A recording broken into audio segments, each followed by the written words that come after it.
बिस्मिल्लाहिर्रहमानिर्रहीम। अस्सलामु अलैकुम। परदेसी न्यूज़ में खुश आमदीद। मैं हूँ साजिद अली। पाकिस्तान में सऊदी अरब जाने के ख्वाहिशमंद अफराद में बेशतर तादाद अब उन लोगों की है जिन्होंने सऊदी वजारत सेहत की तरफ से मंजूर शुदा वैक्सीन एस्ट्राजेनेका की एक खुराक हासिल कर लिया है। अब ये लोग सवाल करते हैं कि आया हम वैक्सीन के एक खुराक पर सऊदी अरब में होटल करंतना से बच सकते हैं। और दूसरा सवाल इनका है कि हम तवक्कलना एप्लीकेशन में वैक्सीन के एक खुराक को कैसे रजिस्टर करवाएं ताकि हमारा स्टेटस इम्यूनाइज हो जाए। इसकी मुकम्मल तफसील सादा अल्फाज में आपके साथ शेयर करूंगा। उससे पहले अगर आपने हमारा चैनल अभी तक सब्सक्राइब नहीं किया तो चैनल को सब्सक्राइब करें और घंटी के निशान को दबाएं ताकि हर नए आने वाली वीडियो की नोटिफिकेशन आपको बर वक्त मिलता रहे। अगर हम बात करें वैक्सीन के एक खुराक का तो इसमें दो कैटेगरी में लोग हैं। एक वो अफराद है जो जिन्होंने सऊदी अरब से वैक्सीन लगवाया है और वहाँ वैक्सीन लगवाने के बाद वो पाकिस्तान छुट्टी पर आए हैं। वो तमाम अफराद जिन्होंने सऊदी अरब से वैक्सीन का एक खुराक लगाया है, एक खुराक के ज़रिए उनका स्टेटस तवक्कलना एप्लीकेशन में इम्यून का है।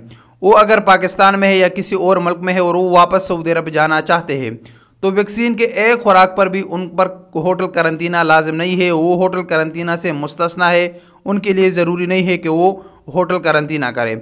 बाकी वो तमाम अफराद जिन्होंने सऊदी अरब से बाहर वैक्सीन का एक डोज लगवाया है उन पर होटल करंतना लाजिम है जब तक वो वैक्सीन के दोनों खुराक ना लगाए और उसको तवक्कलना एप्लीकेशन में रजिस्टर ना करवाए। वजूहात आपके साथ शेयर करूँ।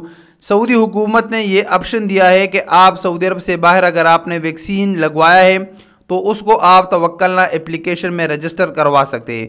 उस तवक्कलना एप्लीकेशन में रजिस्टर करवाने के लिए आपको वैक्सीन का दोनों डोज लेना लाजमी है। एक डोज पर हमने कोशिश किया कि तवक्कलना एप्लीकेशन में स्टेटस अपडेट करें लेकिन वो नहीं हो सका। वो हमारा जो एप्लीकेशन था वो रिजेक्ट हो गया। वैक्सीन के एक डोज पर रजिस्ट्रेशन नहीं हो रहा। दूसरा आपको बताता चलूँ, जब सऊदी हुकूमत ने मुकीम पोर्टल दिया है कि आप जब फ़्लाइट से 72 घंटे पहले मुकीम पोर्टल पर रजिस्ट्रेशन आपको करना ज़रूरी है।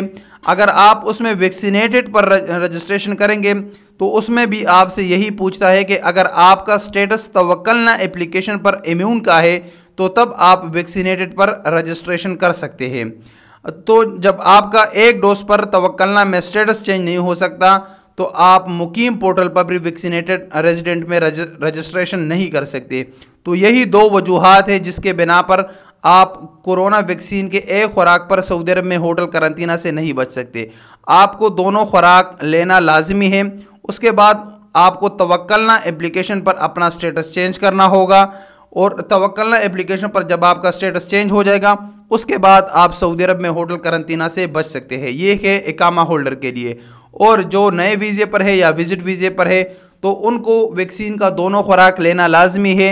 और उसके बाद वो जब एयरपोर्ट पर जाएंगे तो मुकीम पोर्टल पर वो रजिस्ट्रेशन करेंगे वैक्सीनेटेड में और वो बग़ैर तवक्कलना का उनका एप्लीकेशन सबमिट होगा, रजिस्ट्रेशन होगा उनका, क्योंकि वो सऊदी अरब के रेजिडेंट नहीं है। तो इसी वजह से उनके लिए तवक्कलना में स्टेटस चेंज करना ज़रूरी नहीं होगा। उनको सिर्फ एयरपोर्ट पर अपने वैक्सीन का सर्टिफिकेट शो करना ज़रूरी होगा। मैंने कोशिश की कि सादा अल्फाज में आप लोगों को समझा दूं। उम्मीद है इससे आपका जो मसला है वो क्लियर हो चुका होगा। मिलेंगे अगली वीडियो के साथ। इजाज़त दीजिए। अस्सलामु अलैकुम वरहमतुल्लाहि वबरकातुहू।